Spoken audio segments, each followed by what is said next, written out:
السلام عليكم ورحمة الله وبركاته. نحمده ونصلي على رسوله الكريم. أما بعد فأعوذ بالله من الشيطان الرجيم. بسم الله الرحمن الرحيم.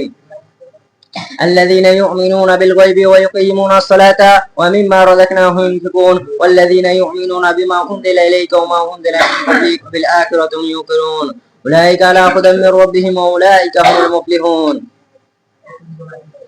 সমস্ত প্রশংসা সমস্ত গুণগান সেই মহান রব্বুল আলামিনের জন্য, যিনি আপনাকে আমাকে এই মাগরিবের পরে এই মজলিসে আসার এবং বসার তৌফিক দান করেছেন।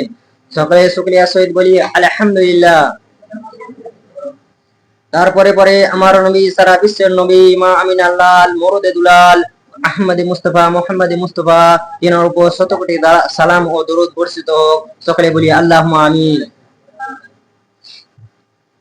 আমার আজকে বক্তব্যের যে বিষয় রয়েছে, সেই বক্তব্যের বিষয়টি হচ্ছে ঈমান। ঈমান শব্দের অর্থ বিশ্বাস করা, অনুগত করা, স্বীকৃতি দেওয়া, অবনত হওয়া। ইসলামে যাবতীয় ইবাদত ও নেক আমলের বুনিয়াদ হচ্ছে ঈমান। ইমান গাজালি রাদিয়াল্লাহু আনহু বর্ণিত, তিনি বলেন রাসূলুল্লাহ সাল্লাল্লাহু আলাইহি ওয়াসাল্লাম যা কিছু নিয়ে এসেছে সেই সব জিনিসের উপর বিশ্বাস স্থাপন করাকে ঈমান বলে। তবে কালিমায়ে তৈয়বা এবং কালিমায়ে শাহাদাতকে অন্তর দিয়ে বিশ্বাস করা এবং মুখে উচ্চারণ করাকে ঈমান বলে। এবং আল্লাহ তাআলাকে এক সত্তা হিসেবে মেনে নেওয়া এবং মুহাম্মদ সাল্লাল্লাহু আলাইহি ওয়াসাল্লামকে রাসূল হিসেবে গ্রহণ করা।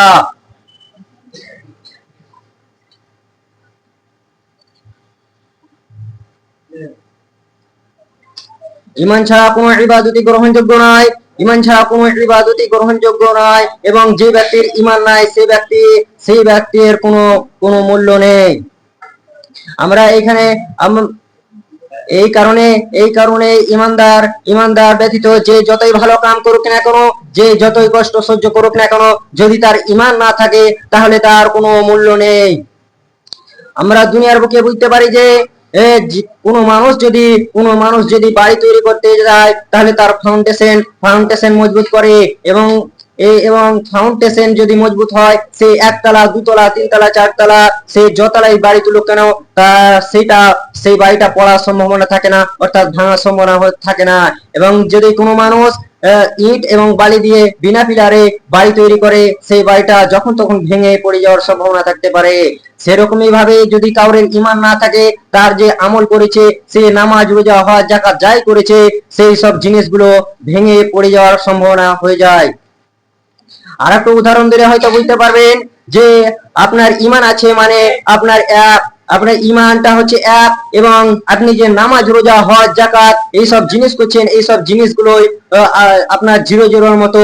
এবং সেই 0-0 গুলো যদি আপনার এক ঈমানটা যখন এক বললাম, তখন সেই ঈমানের পাশে যদি সেই 0 গুলা বসে, তাহলে সেই একটা 1000-এ পরিণত হয়। এবং সেই একটাকে অর্থাৎ ঈমানটাকে যদি উঠিয়ে দেওয়া হয়, তাহলে সেই 0 গুলার যেমন দাম থাকলো না, সেরকম আপনার ঈমানেরও সেরকম দাম থাকলো না।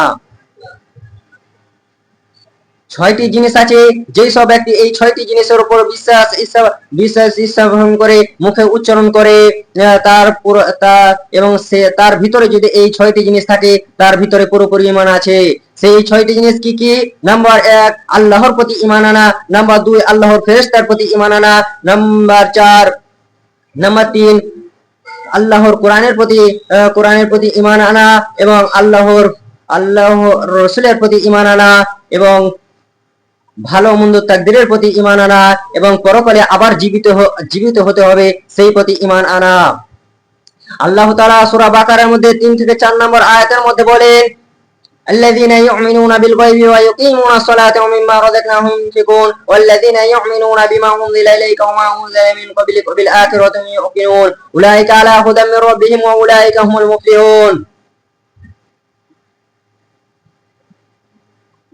যেসব মানুষ অদৃশ্যকে বিশ্বাস করে এবং সালাত কায়েম করে এবং আমি তাদেরকে যে জীবিকা দিয়েছি সেই জীবিকা থেকে ব্যয় করে এবং রাসূলুল্লাহ সাল্লাল্লাহু আলাইহি ওয়াসাল্লামের উপর যেসব জিনিস অবতীর্ণ করেছি সেই সব জিনিসের উপর ঈমান রাখে এবং তার পূর্বে যা কিছু অবতীর্ণ করা হয়েছে তার প্রতি বিশ্বাস করে সেই তো সাফল্য। আল্লাহ তাআলা অন্য এক আয়াতের মধ্যে বলেন, ইন্নামাল মুমিনিনা আল্লাযীনা ইযা যুকিরাল্লাহু ওয়াজিলাত কুলুবুহুম ওয়া ইযা তুলিয়াত আলাইহিম আয়াতুহু জাদাতুহুম ঈমানা ওয়া আলা রাব্বিহিম তাওয়াক্কালুন।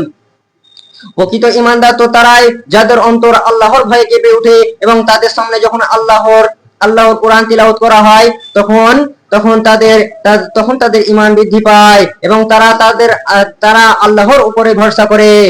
আল্লাহ তাআলা অন্য এক আয়াতের মধ্যে বলেন, ইন্নাল্লাযীনা আমানু ওয়া আমিলুস সলিহাতি কানাত লাহুম জান্নাতুল ফিরদাউস খালিদিনা ফিহা। যেসব মানুষ ঈমান এনেছে এবং সৎ কর্ম করেছে তাদের মেহমানদারির জন্য জান্নাতুল ফিরদাউসের সুসজ্জিত বাগান রয়েছে এবং সেখানে তারা চিরকাল থাকবে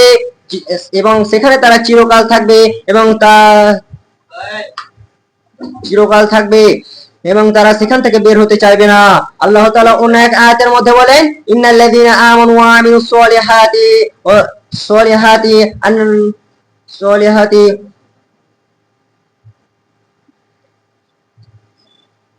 যেসব মানুষ ঈমান এনেছে এবং সৎ কর্ম করেছে তাদের জন্য আছে নিয়ামত ভরা জান্নাত এবং সেখানে তারা অনন্তকাল থাকবে। আল্লাহ তাআলা অন্য এক আয়াতের মধ্যে বলেন, ইন্নাল্লাযীনা আমানু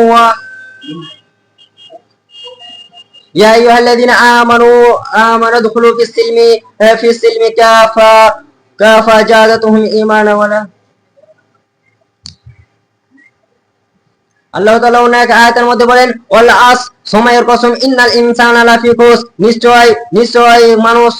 নিশ্চয় সকল মানুষ ক্ষতিগ্রস্তর মধ্যে রয়েছে। ইল্লাল্লাযীনা আমানু ওয়া আমিলুস সলিহাতি, এবং তারা ছাড়া যারা ঈমান এনেছে, ওয়াতাওয়াসাউ বিল হক, এবং যারা হকের দাওয়াত দিয়েছে, ওয়াতাওয়াসাউ বিস সাবর, এবং যারা সবর করেছে। আবু হুরায়রা রাদিয়াল্লাহু আনহু বর্ণিত, তিনি বলেন রাসূলুল্লাহ সাল্লাল্লাহু আলাইহি ওয়াসাল্লাম বলেছেন,